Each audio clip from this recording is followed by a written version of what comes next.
कहानी शुरू होती है जहाँ बड़े बड़े मॉन्स्टर्स ने इस दुनिया पे हमला किया हुआ है। खतरनाक दिखने वाली ये मॉन्स्टर इंसानों का शिकार कर करके उन्हें मारने लगे, यहाँ तक कि इंसान इस दुनिया में खत्म ही हो गए। समझ नहीं आ रही कि आखिर ये मॉन्स्टर आए कहाँ से। किसी को लगता था कि ये उनके गुनाहों की सजा है, तो किसी को लगा कि शायद ये बिच्छू या जहरीले कीड़े के काटने से ही इंसानों के अंदर ऐसी इन्फेक्शन फैली कि इंसान मॉन्स्टर बन गए। सबकी सब कहानियाँ, कोई भी असल रीजन नहीं जानता था।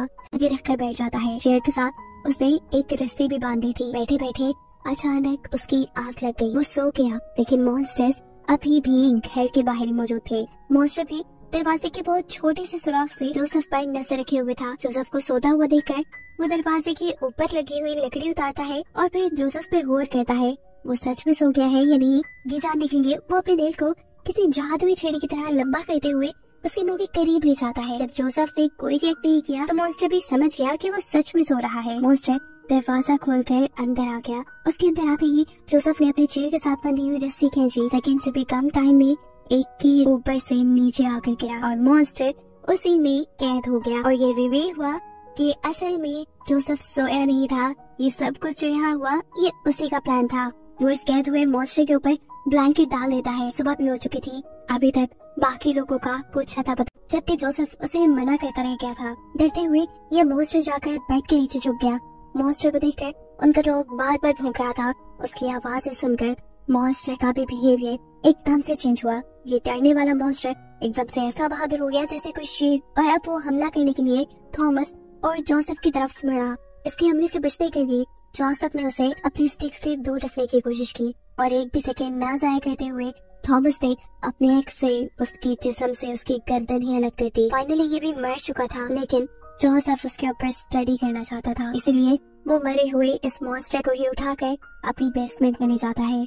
उसने मॉन्स्टर को स्टडी करने के लिए बहुत ज्यादा कट्स लगाए, लेकिन उसे अभी भी नहीं समझ आ रही थी कि आखिर मॉन्स्टर है कैसा। वो इंसानों की तरह है या किसी जानवर की तरह, उसे अभी तक कुछ समझ नहीं आया। ये सारे काम करते हुए उसके पास थॉमस आया। असल में शेर उनके ऊपर हमला कर देता है, लेकिन ये शेर इतनी खतरनाक थी कि वो उसे कंट्रोल कर ही नहीं पाए। उनके हाथ में मौजूद कैंडल भी वहाँ गिर गई, जिससे पर्दे जल गए। इस रोशनी को देखते हुए मॉन्स्टर ने इस आदमी को छोड़ दिया और रोज की मॉम को पकड़ लिया। अपनी वाइफ को बचाने के लिए रोज के डैड इस मॉन्स्टर को पकड़कर पीछे की तरफ खींचते हैं और रोज की मॉम जल्दी से उठकर बाहर की तरफ भागती हैं रोज को ढूंढने के लिए। लेकिन इससे पहले कि ज्यादा दूर वो जा पाती, मॉन्स्टर उसे पकड़कर उसके बॉडी में बुरी तरह स्टैब करते हुए उसे मार देता है। रोज को अपने रूम में ये आवाजें सुन रही थी।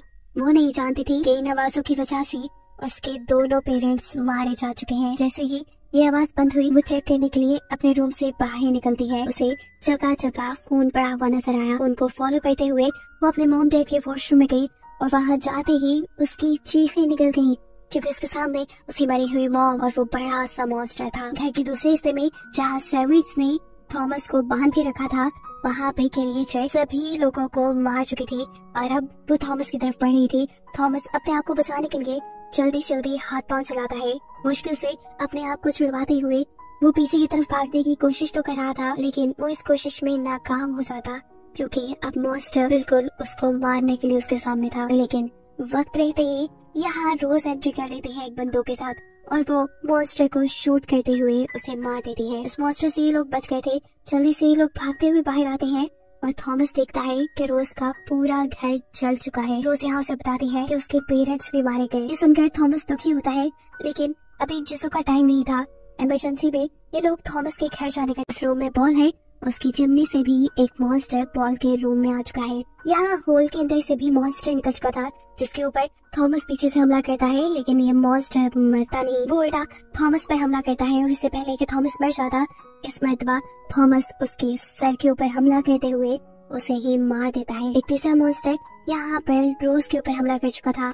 अपनी जान बचाने के लिए वो इस मॉन्स्टर को अपनी गन से शूट करके मार देते हैं। इसी दौरान उनके पास खून से लथपथ पॉल आता है, जिसके ऊपर मॉन्स्टर ने हमला किया था, लेकिन वो भी मॉन्स्टर को मारने में कामयाब हो चुका था। एक के बाद एक काफी सारे मॉन्स्टर यहाँ आ चुके थे। पॉल उन्हें अपनी गन से शूट करता है, लेकिन इतने सारे मॉन्स्टर को मारने के बावजूद भी बहुत से मॉन्स्टर्स और इनके पास आ चुके थे। पॉल की बंदूक से गोलियां खत्म हो चुकी थी। किसी को पॉल अपनी बंदूक के बैक से मारता है, तो कहीं पीछे से रोज और जोसेफ इन मॉन्स्टर्स को मारते हैं।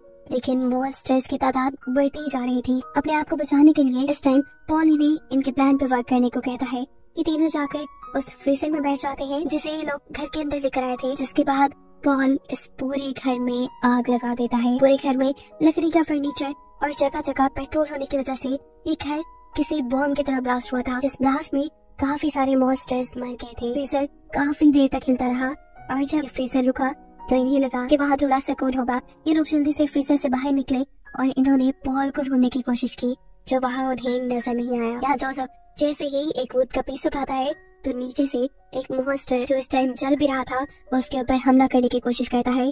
अपने आप को बचाने के लिए ये लोग फौरन घर से बाहर आते हैं और कार में बैठकर कार के जरिए यहाँ से भागना शुरू कर देते हैं। लेकिन कि अब इनको ऐसी जंग नहीं लड़नी पड़ेगी और इन तीनों को एक साथ दिखाते हुए ये कहानी यही खत्म हो जाती है।